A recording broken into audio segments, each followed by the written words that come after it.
حضرت عبداللہ ابن عباس رضی اللہ تعالیٰ عنہ سے مروی ایک روایت ہے، میں ایک دن حضور کے پیچھے بیٹھا ہوا تھا، سواری میں حضور کا ردیف تھا، تو حضور نے فرمایا، اے بیٹے، اے لڑکے، میں تجھے کچھ کلمات سکھاتا ہوں، تو اللہ کے حقوق کا خیال رکھ تو وہ تیری حفاظت فرمائے گا۔ تو اللہ تعالیٰ جل شانہ کے احکام کی حفاظت کر، تو اسے اپنے سامنے پائے گا۔ اذا سألت فاسأل اللہ، جب سوال کرے تو اللہ سے ہی سوال کرے، اللہ سے مانگنے کا مزاج پیدا کر لے کہ فرمایا تمہارے جوتے کا تسمہ بھی ٹوٹ جائے تو وہ بھی اللہ سے مانگو۔ ضرور بازار میں جاؤ دکاندار سے، لیکن حقیقی طلب اللہ سے ہونی چاہیے۔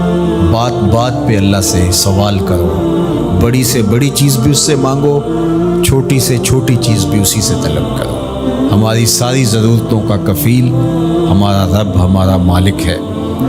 تو دوسری نصیحت یہ کی کہ جب تو استعانت طلب کرے، مدد طلب کرے، تو اللہ سے ہی استعانت طلب کرے۔ وعلم، اور جان کہ اگر ساری امت، سارے لوگ، پوری قوم جمع ہو کے تمہیں فائدہ پہنچانے کی کوشش میں لگ جائیں تو تمہیں وہی فائدہ پہنچا سکتے ہیں جو تیرے لیے تیرے رب نے لکھا ہے۔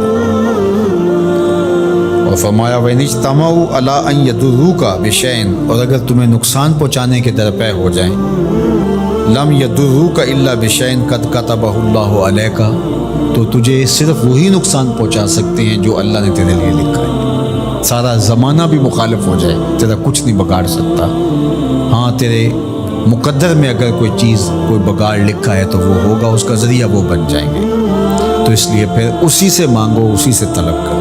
رفعت الاقلام وجفت الصحف، جو لکھنا تھا اللہ نے لکھ دیا، لکھنے کے بعد قلم اٹھا لیا گیا اور جن صحیفوں پہ لکھا تھا وہ خشک ہو گئے۔ اب کتابیں بند ہیں، تو اس لیے اس نے تیرے لیے جو لکھا ہے وہ ہو کے رہے گا، تو خام خواہ لوگوں سے ڈرنے کی ضرورت نہیں ہے، اور تیرا فائدہ، تیرا نقصان اسی کے دستے قدرت میں ہے، تو اسی سے طلب کر، اسی سے مانگ۔ اور فرمایا تو اللہ تعالیٰ جل شانہ کو رخاء میں، خوشحالی میں یاد کر، یعرفک فی الشدہ، وہ تجھے مشکل میں پہچانے گا۔ یعنی جو شخص خوشحالی کے دور میں اس کے پاس دولت ہے، صحت ہے، تو اللہ تعالیٰ کو فراموش نہیں کرتا، اللہ اس کی بدحالی کے زمانے میں اس کو فراموش نہیں کرتا۔ وعلم، اور جان، ان النصر مع الصبر، کہ جو مدد ہے وہ صبر کے ساتھ آتی ہے۔ وان الفرج مع الکرب، اور کشادگی جو ہے وہ مشکل کے ساتھ آتی ہے۔ وان مع العسر یسرا، اور سہولت جو ہے وہ مشقت برداشت کرنے کے بعد آتی ہے، تنگی کے بعد فراخی آتی ہے۔ پہلو مشکل پھر تمنا، پہلو کنڈا پھر پل، شاید مگروں پہلو مکھیاں ڈس دیاں ڈنگ والیاں۔ تو یہ سب ہوتا ہے، مشکلات، تکلیفیں، آلام، مصائب، ان سب سے گزر کر کے آسانیاں آتی ہیں۔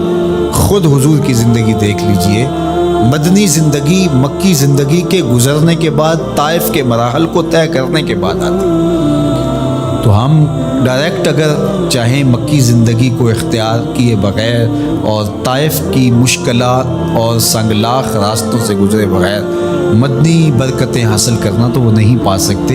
تو یہ اللہ تعالیٰ نے ایک نظام رکھا ہوا ہے۔